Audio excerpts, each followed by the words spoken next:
All right, we'll start over. Okay. Good morning. Welcome to the Rugby World Past, Present, and Future Forum. We're thrilled to be broadcasting from the Convention Center in Washington, D.C., thanks to our partners at Events DC. This week is a momentous one in the history of rugby in the USA and our national capital region, as we formally launch our bids for the 2027 and 29 Men's and Women's World Cup and host the New Zealand All Blacks as they face the USA Eagles in the inaugural 1874 Cup. Today's event is the first formal event of the Global Rugby Leadership Institute, which is a partnership coordinated at Mount St. Mary's University in Maryland with co-lead institutions of Massey University in New Zealand, St. Mary's University Twickenham in England, University Claude Bernard Lyon in France, University of Edinburgh in Scotland, Higher School of Economics in Moscow, Russia, and Yamanashi Gaikuin University in Japan, supported by additional academic and industry partners supporting the rugby community around the world. We work with leaders in rugby globally to promote leadership skills, develop business and management excellence, to enhance educational pathways for players and administrators, promote quality coaching and administration in the support, and improve human performance on and off the field. Our success would not be possible without linking with a variety of partners. We want to thank Events DC, Playwise, Premier Rugby Sevens, Synergy Mental Health, Roosters Rugby Club, Women's Rugby Land of Freedom, and the Richard J. Bolte Senior School of Business at Mount St. Mary's University for supporting this event and the activities of the Institute. So we have a series of sessions that will walk us through various aspects of the rugby world during the day. The feature session that we're super excited to have over lunch is a session simply titled the Rugby World Cup. We're indeed fortunate to have Claude Atcher, CEO of the France 2023 Men's World Cup and member of the organizing committee of the successful 2007 France World Cup, as a panelist. He's joined by the unequaled Farah Palmer, Deputy Chair of New Zealand Rugby, and a member of the Women's World Cup 2021 playing in 2022 organizing committee.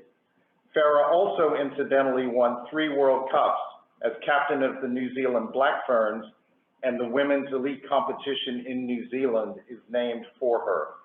They're joined by Jim Brown, who is heading the USA bids for the Men's and Women's World Cup, as well as Events DC President and CEO Greg Odell.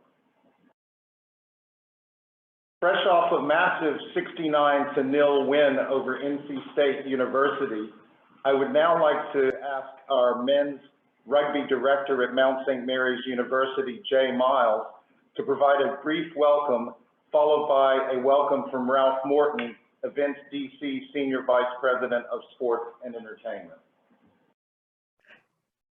John, over to you, Jay. John, good morning, and thank you for this opportunity.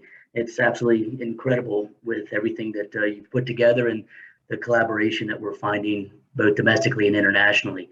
It's a tremendous day for us. A little bit about the Mount St. Mary's men's rugby program. We are a full varsity program that is fully supported by the university. With that, we have roughly 92 players. We are competing in the NCR D1A competitions. It's pretty exciting to have such support from our university. We have international opportunities. First year we're having this year. Actually, we're blessed to have young men from Scotland, Ireland, England, and South Africa join us on our program this year. So really exciting times for us, and a large part is expanding our exposure and letting people see a little bit who we are. So very, very excited about that. And as our comps continue and our program builds and exposure for the university expands, the future is extremely bright for us. So John, thank you again for everything you're doing for us. Thanks, Jay. Over to you, Ralph.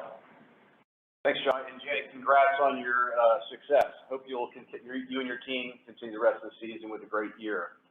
Thank John, you. welcome to Washington, D.C., both virtually and in person here.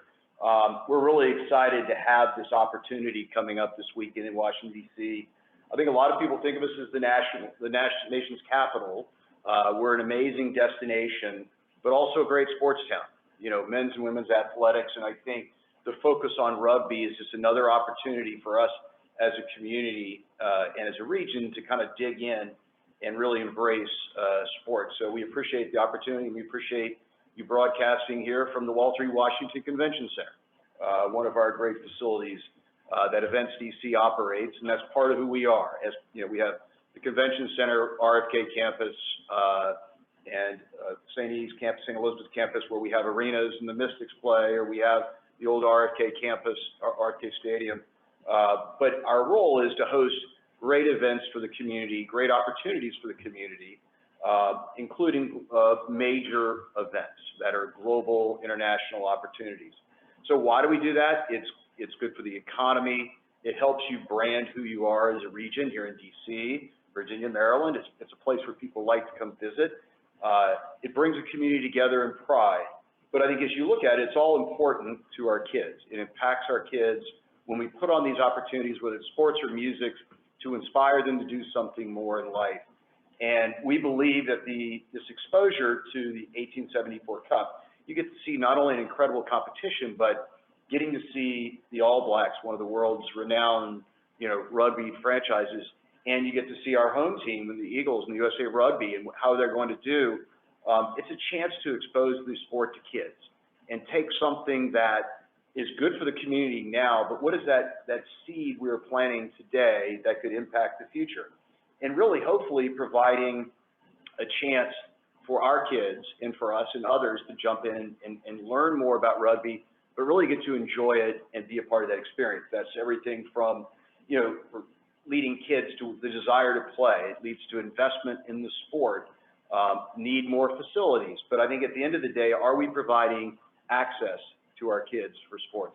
We have some of our traditional sports, your football, basketball, baseball, that here in the United States are established, but you've watched lacrosse. You're now watching rugby's growth. And there's future sports. And so it is a chance for more and more kids to either get involved in sports or try something new, something they can play longer into life. So, we see rugby's potential in the United States, which is why we are interested in investing in the sport, because we see the international participation in the fan base and see that potential here. And we believe by getting, people involved in this, exposing people to the worldwide phenomenon that is rugby and that has been going on for so many years, that we in the United States are just starting to grow in. We've been growing, but here's the opportunity for, really rapid and extended growth over the future. So we appreciate your taking the time to be here today. We appreciate everyone who's on here with us today, because we are bullish about rugby and appreciate your time. Thank you. Thank you so much, Ralph, for welcoming us and for being here. And it is an exciting time. World Rugby has said the future of the game is dependent on growth in the United States. We have the largest existing fan base for rugby in the world, and a lot of people here don't know that, but we have 45 million people already who identify as supporters of or involved in rugby. So I hope that this event and the World Cup bids and bringing the World Cup here can take it to that next level, like we've seen happen with soccer, with the growth in the region and nationally with lacrosse and other sports. I think we're seeing some of the same things happen in cricket as well, particularly in this region. So welcome everybody. We're about ready to launch off into the first session. And I am super thankful that Jeremy Hapeta has decided to stay up until 2 in the morning out in Aotearoa, New Zealand to chair the first session and to welcome the panelists, many of whom are currently playing or have had outstanding careers as players in rugby.